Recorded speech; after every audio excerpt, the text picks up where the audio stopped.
नमस्कार। पिछले कुछ दिनों में एक खबर काफी चर्चा में रही।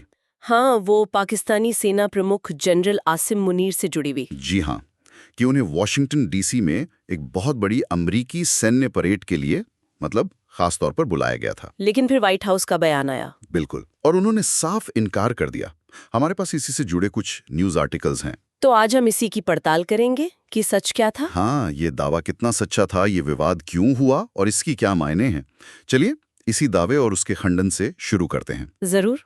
देखिए, व्हाइट हाउस का रुख तो बिल्कुल साफ था इस पर। हाँ। उन्होंने एकदम स्पष्ट कहा कि जनरल आसिम मुनीर को शनिवार को वॉशिंगटन डीसी में जो परेड हुई उसके लिए कोई निमंत्रण मतलब कोई इनविटेशन भेजा ही नहीं गया था। अच्छा। बल्कि एक अधिकारी का बयान तो क्या कहते हैं, काफी सीधा था। क्या कहा उन्होंने? सीधा कहा, ये झूठ है, किसी भी विदेशी सैन्य नेता को आमंत्रित नहीं किया गया था। ओ, बिल्कुल सपाट खंडन। हाँ, इस एक बयान ने ही वो जो शुरुआती रिपोर्ट्स थी उन पर पूरी तरह से रोक लगा दी। तो फिर ये परेड थी किस लिए? अगर कोई विदेशी मेहमान नहीं था तो ये इतना बड़ा आयोजन क्यों? सुना है काफी भव्य था। जी हाँ, भव्य तो बहुत था। ये असल में अमेरिकी सेना की स्थापना के 250वीं वर्षगांठ मनाने के लिए था। 250वीं? हाँ, अमेरिकी सेना की स्थापना 14 जून 1775 को हुई थी, तो एक बहुत बड़ा मील का पत्थर था उनके लिए। और इसका पैमाना कैसा था? इसे हाल के अमेरिकी इतिहास के सबसे बड़े सैन्य प्रदर्शनों में गिना जा रहा है। आप अंदाजा लगाइए, हजारों सैनिक, टैंक, नया मिलिट्री हार्डवेयर, हेलीकॉप्टर थे, पैराशूट से कूदते जवान और हवाई जहाजों का फ्लाईओवर भी। बाप रे। पर यह बात भी है कि अमेरिका में आमतौर पर इस तरह की विशाल सैन्य परेड्स होती नहीं है ना? हाँ, ये एक जरूरी बात है। अमेरिका में ऐसी परेड का चलन बहुत कम है। तो शायद इसीलिए किसी विदेशी मेहमान वाली खबर पे ज्यादा ध्यान गया। बिल्कुल मुमकिन है। पिछली बार ऐसी कोई बड़ी परेड देखा जाए तो 1991 में हुई थी। ऑपरेशन डेजर्ट स्टॉर्म के बाद उसे नेशनल विक्ट्री सेलिब्रेशन कहा गया था। अच्छा, काफी पहले? हाँ, और ये भी एक संयोग ही था कि ये परेड राष्ट्रपति डोनाल्ड ट्रंप के 79वें जन्मदिन के दिन हुई और उन्होंने ही कार्यक्रम की अध्यक्षता की।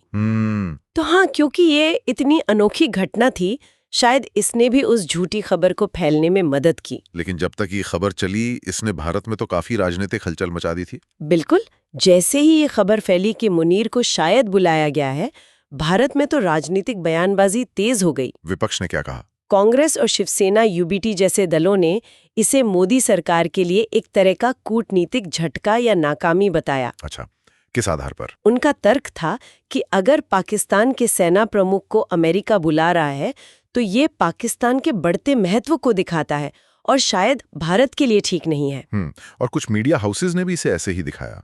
हाँ, कुछ भारतीय मीडिया संस्थानों ने इसे काफी प्रमुखता दी, बिना किसी अमरीकी पुष्टि के ही। मतलब इसे ऐसे पेश किया गया जैसे ये पाकिस्तान के लिए कोई बड़ी कूटनीतिक जीत हो और भारत के लिए थोड़ी शर्मिंदगी की बात। ये दिखाता है कि पुष्टि कितनी जरूरी है। बिल्कुल। खबरों को कैसे लिया जाता है पुष्टि से पहले। तो ये सब चल ही रहा था और फिर व्हाइट हाउस का खंडन आ गया। हाँ, और वो काफी तेजी से आया।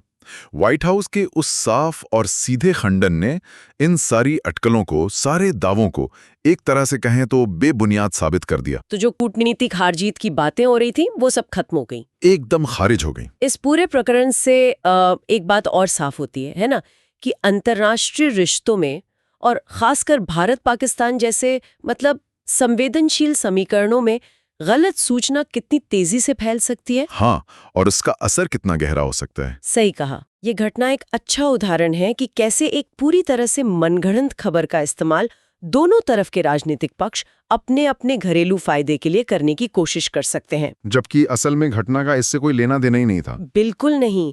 असल में तो ये आयोजन पूरी तरह से अमेरिका का अपना अंदरूनी कार्यक्रम था। यानी सिर्फ अमेरिकी सेना की ऐतिहासिक उपलब्धि का जश्न मनाने और अपनी सैन्य ताकत दिखाने के लिए, किसी और देश को शामिल करने का कोई मतलब ही नहीं था। हाँ, इसका उद्देश्य पूरी तरह से घरेलू था।